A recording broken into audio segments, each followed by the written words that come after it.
Hello दोस्तों, स्वागत है आप सभी का हमारे इस चैनल पर। दोस्तों, एक बहुत ही महत्वपूर्ण टॉपिक है विश्व इतिहास का, सुरक्षा की खोज।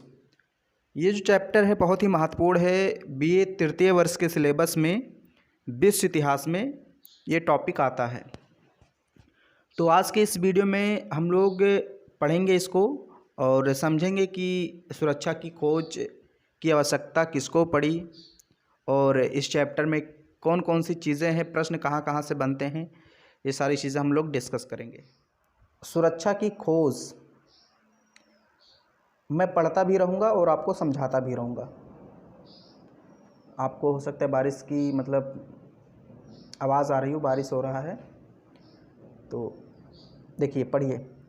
प्रथम विश्व युद्ध 1914 से लेकर 1918 तक लगभग 4 वर्षों तक हुआ और किसके किसके बीच हुआ? मित्र राष्ट्रों के बीच और धुरी राष्ट्रों के बीच ये युद्ध लड़ा गया था। मित्र राष्ट्र मैंने आपको बताया था, दूसरे चैनल पे मैंने आपको बताया भी है कि मित्र राष्ट्र का मतलब अमेरिका, फ्रांस, ब्रिटेन और बेल्जियम, रूस, ये सब मित्र राष्ट्र थे। धुरी राष्ट्र यानी कि एक प्रकार से आप धुरी राष्ट्र में जैसे जर्मनी को शामिल कर सकते हैं, ऑस्ट्रिया, हंगरी, तुर्की को शामिल कर सकते हैं। द्वितीय विश्व युद्ध में जापान भी शामिल हो गया था। तो ये सारे धुरी राष्ट्र थे। तो इन राष्ट्रों के बीच युद्ध हुआ था। और भी राष्ट्र थे लेकिन वो छोटे छोटे राष्ट्र हैं। प्रमुख राष्ट्रों का नाम मैंने आपको बताया। तो विश्व 2 गुटों में बंट चुका था, धुरी राष्ट्र और मित्र राष्ट्र।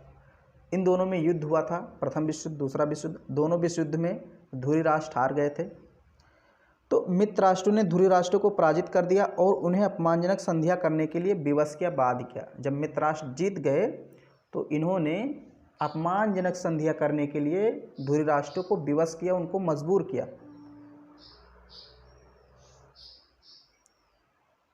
अब यहाँ देखिए, तो जब प्रथम विश्व युद्ध 1914 से लेकर 18 तक होता है, उसके बाद आपको पता होगा पेरिस शांति सम्मेलन होता है। इसका नाम था सिर्फ शांति सम्मेलन, वास्तव में कोई शांति सम्मेलन था ही नहीं। तो पेरिस शांति सम्मेलन में मित्र राष्ट्र आते हैं और ये विभिन्न देशों के साथ तमाम तरह की संधियां करते हैं। तो उसमें एक संधि थी, अभी मैं आपको बता रहा हूँ। देखिए, पेरिस शांति सम्मेलन में मित्र राष्ट्रों ने जर्मनी के साथ एक संधि की थी जिसको वर्साई की संधि कहते हैं। आपने नाम सुना होगा विश्व इतिहास में, वर्साई की संधि। तो ये जर्मनी के साथ मित्र राष्ट्रों ने की थी और इसमें जर्मनी से बहुत सारे प्रदेश छीन लिए गए थे, उसके उपनिवेश छीन लिए गए थे, उसकी सेनाएं घटाकर कम कर दी गई थी, उसके जो हथियार हैं, जहाज़ हैं, वो सब घटा दिए गए थे। मतलब एक प्रकार से जर्मनी को नष्ट करने का पूरा प्लान बनाया गया था इस संधि के द्वारा। यह बहुत ही अपमानजनक संधि थी। इसके द्वारा जर्मनी को एक दुर्बल राष्ट्र बनाने का पूरा प्रयास किया गया। सबसे ज़्यादा जर्मनी को अगर कोई राष्ट्र दबाना चाहता था तो वो था फ्रांस। आप समझ लीजिए, यहीं से कहानी आपकी शुरू हो जाती है। फ्रांस, चूँकि फ्रांस और जर्मनी की दुश्मनी बहुत पहले से थी, तो फ्रांस चाहता था कि जर्मनी को बिल्कुल दबा दिया जाए कि ये कभी उठ ही ना पाए। अभी मैं आगे आपको और कहानी बताता हूँ। अब ये देखिए, दरअसल फ्रांस ऐसा क्यों चाहता था, जर्मनी को एकदम दबाना क्यों चाहता था। तो यहाँ एक घटना है, उसको समझ लीजिए। अभी आपको सुरक्षा वाली जो कॉन्सेप्ट है वो नहीं समझ में आया, अभी आपको समझ में आएगा, थोड़ा पढ़िए पहले। वर्साई की संधि के द्वारा फ्रांस ने क्या किया, जर्मनी से 1871 में फ्रैंकफर्ट की संधि का बदला ले लिया। 1871 में फ्रैंकफर्ट की संधि हुई थी फ्रांस और जर्मनी के मध्य, उसका बदला फ्रांस ने ले लिया। अभी मैं बता रहा हूँ कि वो संधि कौन सी थी, उसमें क्या था। फ्रांस ने जर्मनी से अल्सास और लॉरेन के क्षेत्र वापस ले लिए। तो ये जो वर्साई की संधि थी, इसमें फ्रांस ने क्या किया, जर्मनी से वो क्षेत्र वापस ले लिए। कौन कौन से? अल्सास और लॉरेन। लेकिन अब फ्रांस को एक डर था। कौन सा डर था? एक डर बना हुआ था कि मैंने जो क्षेत्र वापस ले लिया है, जर्मनी फिर जब ताकतवर होगा तो वो अपने उस क्षेत्र को वापस लेगा।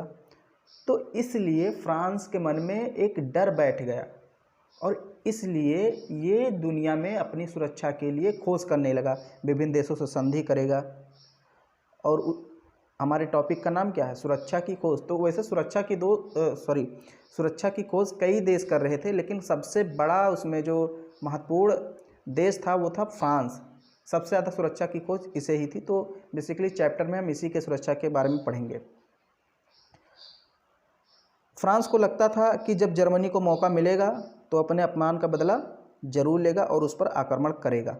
अब यहाँ फ्रैंकफर्ट की संधि समझ लीजिए।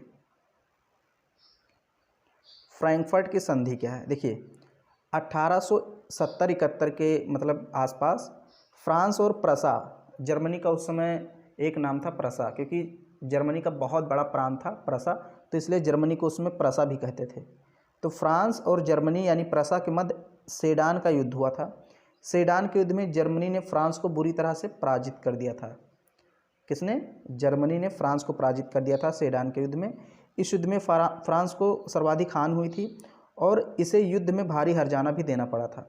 इसके अतिरिक्त जर्मनी ने फ्रांस को फ्रैंकफर्ट की संधि करने के लिए बाध्य किया, जिसके तहत फ्रांस के अल्सास और लॉरेन के अत्यधिक समृद्ध प्रदेश छीन लिए। समझ में आया? यानी कि जो फ्रैंकफर्ट संधि 1871 में हुई थी, इसमें जर्मनी ने फ्रांस के 2 महत्वपूर्ण क्षेत्र छीन लिए थे। कौन कौन से? अल्सास और लॉरेन। तो उसमें जर्मनी कमज़ोर था, कुछ नहीं कर पाया। लेकिन अब जब प्रथम विश्व युद्ध में फ्रांस जीत गया, जर्मनी हार गया, तो फ्रांस ने उस यानी फ्रैंकफर्ट संधि का बदला लिया और जर्मनी के साथ एक संधि की, जिसे कहते हैं वर्साय की संधि। और वर्साय की संधि के तहत क्या किया? अपना जो अल्सास लॉरेन का क्षेत्र था उसको वापस ले लिया, यानी कि जर्मनी से छीन लिया। कि अब इस समय जर्मनी विवश था, कुछ नहीं कर सकता था। फ्रांस की एक नीति थी इस समय कि जर्मनी को एकदम अलग थलग कर दें, कोई भी देश जर्मनी के साथ संधि न करे। लेकिन एक तरफ फ्रांस को डर भी था कि अगर कहीं जर्मनी मजबूत स्थिति में आ गया, ताकतवर हो गया, तो हम पर आक्रमण जरूर करेगा। इसलिए फ्रांस को सुरक्षा की ज़रूरत थी और चैप्टर का नाम भी वही है, सुरक्षा की खोज।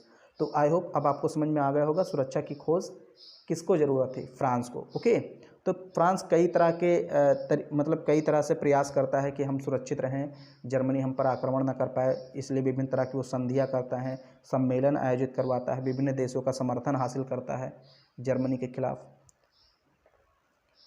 ये देखिए अब यहाँ पर पढ़िए। अतः प्रथम विश्व युद्ध के बाद सबसे महत्वपूर्ण प्रश्न था फ्रांस की सुरक्षा, और बेसिकली इसी को हम लोग बोलते हैं सुरक्षा की खोज। वास्तव में कई देश थे जो सुरक्षा खोज रहे थे, लेकिन सबसे ज़्यादा जो भयभीत था, डरा हुआ था, वो फ्रांस ही था। फ्रांस चाहता था, ये देखिए मैं इसको ब्लैक से करता हूँ, फ्रांस चाहता था कि जर्मनी और फ्रांस के मध्य स्थित राइनलैंड एक स्वतंत्र देश घोषित कर दिया जाए। फ्रांस क्या चाहता है कि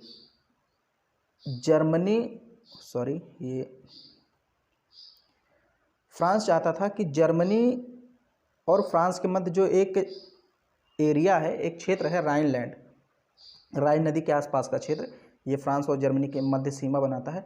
तो फ्रांस चाहता था कि जर्मनी का ये जो क्षेत्र है, इसे एक स्वतंत्र देश घोषित किया जाए जो बफर स्टेट के रूप में काम करे। मित्र राष्ट्र ने फ्रांस की इस मांग को अस्वीकार कर दिया, किंतु निम्नलिखित 3 बातों के द्वारा उसको सुरक्षा देने का आश्वासन दिया। यानी कि जो मित्र राष्ट्र थे, जैसे इंग्लैंड और अमेरिका या फिर और जो देश थे, उन्होंने फ्रांस की इस बात को अस्वीकार कर दिया। कहा कि हम उसको स्वतंत्र देश नहीं बनाएंगे, उसको बफर स्टेट का मतलब ये होता है, देखिए बफर स्टेट का मतलब एक देश ये है, मान लीजिए, थोड़ा सा मैं आपको सही से बता देता हूँ यहाँ पर बफर स्टेट क्या होता है। देखिए मान लीजिए ये आपका है फ्रांस और ये है जर्मनी, और ये जो ब्लैक वाला एरिया है ये है राइनलैंड। तो फ्रांस चाहता था, यानी ये फ्रांस है और ये जर्मनी है, फ्रांस चाहता था कि ये जो ब्लैक वाला एरिया है इसको स्वतंत्र देश घोषित कर दिया जाए, यानी बफर स्टेट बना दिया जाए। बफर स्टेट एक मध्यस्थ राज होता है जो 2 दुश्मन देशों के मध्य होता है। अब ये जर्मनी और फ्रांस एक दूसरे के दुश्मन हैं, तो फ्रांस चाहता था इसको बफर स्टेट बना दिया जाए, यानी इसको स्वतंत्र देश घोषित कर दिया जाए, ताकि हमारे और जर्मनी के बीच कोई दुश्मनी, कोई सीमा विवाद ना रह जाए। तो आपको समझ में आ गया होगा बफर स्टेट क्या है। लेकिन अमेरिका और इंग्लैंड ने फ्रांस की इस बात को नहीं माना। उन्होंने कहा हम उसको स्वतंत्र देश नहीं घोषित करेंगे, लेकिन आश्वासन दिया कि हम आपको सुरक्षा देंगे, क्योंकि फ्रांस एकदम डरा हुआ था कि जर्मनी कहीं हम पर आक्रमण न कर दे। तो अमेरिका और ब्रिटेन ने फ्रांस को सुरक्षा देने का आश्वासन दिया और कहा कि आगामी 15 वर्षों तक राइनलैंड के तट पर, राइनलैंड के दाएं तट पर मित्र राष्ट्रों की सेना रहेगी। अमेरिका और ब्रिटेन ने कहा चिंता मत करो फ्रांस भाई, हमारी सेना वहाँ पर रहेगी, राइनलैंड असैनिकीकृत कर दिया जाएगा। यानी कि जो राइनलैंड पर जर्मनी की सेना लगी थी, जर्मनी की सेना को हटा दिया जाएगा। फिर यहाँ है अमेरिका और ब्रिटेन ने वादा किया कि अगर जर्मनी फ्रांस पर आक्रमण करेगा तो अमेरिका और ब्रिटेन फ्रांस की मदद करेंगे। जब इतना बात अमेरिका और ब्रिटेन ने कहा तो फ्रांस को थोड़ी राहत मिली कि चलो ठीक है, बफर स्टेट नहीं घोषित करते हैं उसको, लेकिन आप लोग हमारी मदद करना अगर हम पर जर्मनी आक्रमण करे तो ये थोड़ी सी यहाँ पर फ्रांस की शंका दूर हुई, लेकिन अभी पूरी शंका नहीं दूर हुई, अभी भी उसको डर था। यहाँ पर है जिस तरह बिस्मार्क ने फ्रांस को मित्रविहीन तथा अलग थलग करने का उद्देश्य बनाया था, ठीक उसी प्रकार अब फ्रांस ने भी जर्मनी को मित्रविहीन बनाना चाहा। इसके तहत फ्रांस निम्न प्रकार के तरीकों को अपनाता है।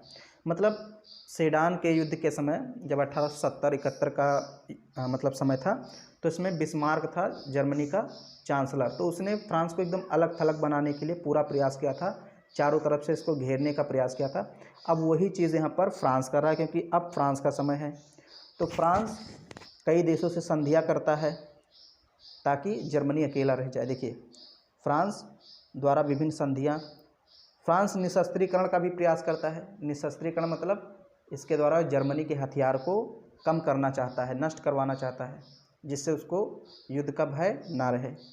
जेनेवा प्रोटोकॉल 1924 में एक सम्मेलन होता है, इसमें विभिन्न देशों से फ्रांस आश्वासन प्राप्त करता है कि आप हमारी रक्षा करेंगे, वादा कीजिए, ये सारी चीज़ें कहता है। इसी के तहत लोकार्नो पैक्ट 1925 में, यानी ये भी एक सम्मेलन होता है। केलाग ब्रिया समझौता भी होता है 1928 में। सारी चीज़ें हम लोग पढ़ेंगे आगे, लेकिन आज के इस वीडियो में हम लोग सिर्फ और सिर्फ ये पढ़ेंगे, फ्रांस विभिन्न देशों से जो संधियाँ करता है उन्हीं के बारे में पढ़ेंगे अपनी सुरक्षा के लिए। जर्मनी से अपनी सुरक्षा के लिए फ्रांस कई देशों से संधि करता है। देखिए यहाँ पर फ्रांस द्वारा की गई विभिन्न संधियाँ। सबसे पहली संधि है फ्रांस और बेल्जियम के मध्य संधि होती है। तो बेल्जियम एक मित्र राष्ट्र था। फ्रांस तथा बेल्जियम ने 20 सितंबर 1920 को परस्पर एक संधि की। इस संधि के तहत अगर कोई तीसरा देश इन दोनों देशों में से किसी एक पर आक्रमण करेगा तो यह दोनों देश एक दूसरे की सहायता करेंगे। दोनों ने एक दूसरे से वादा किया, यानी फ्रांस और बेल्जियम ने एक दूसरे से कहा कि अगर हम पर किसी ने आक्रमण किया तो हम एक दूसरे की सहायता करेंगे। यह संधि 20 सितंबर 1920 को हुई।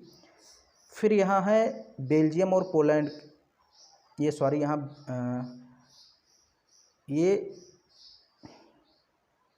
यहाँ पर ये बेल्जियम नहीं होगा, यहाँ पर फ्रांस होगा, ओके, क्योंकि बेल्जियम और फ्रांस के मध्य होगा। अब फ्रांस और पोलैंड, यानी कि पहले फ्रांस ने बेल्जियम के साथ किया संधि, अब फ्रांस पोलैंड के साथ करेगा, तो यहाँ फ्रांस होगा। फ्रांस पोलैंड के साथ संधि करता है। 19 फरवरी 1921 को फ्रांस ने पोलैंड के साथ भी बेल्जियम के जैसा ही एक समझौता किया, मतलब ये इसी जैसा एकदम समझौता किया कि अगर हम पर कोई आक्रमण करता है तो हम लोग एक दूसरे की सहायता करेंगे। तो यानी दो देशों को अपने अधिकार में लिया, एक प्रकार से अपने साथ में ले लिया।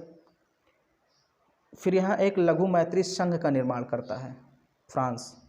1920-21 में फ्रांस ने यूगोस्लाविया, चेकोस्लोवाकिया तथा रोमानिया के साथ मिलकर एक त्रिगुट संघ का निर्माण किया, जिसको लघु मैत्री संघ कहा गया। मतलब यूगोस्लाविया, चेकोस्लोवाकिया, रोमानिया के साथ एक ग्रुप बना लिया कि हम सभी एक दूसरे की सहायता करेंगे।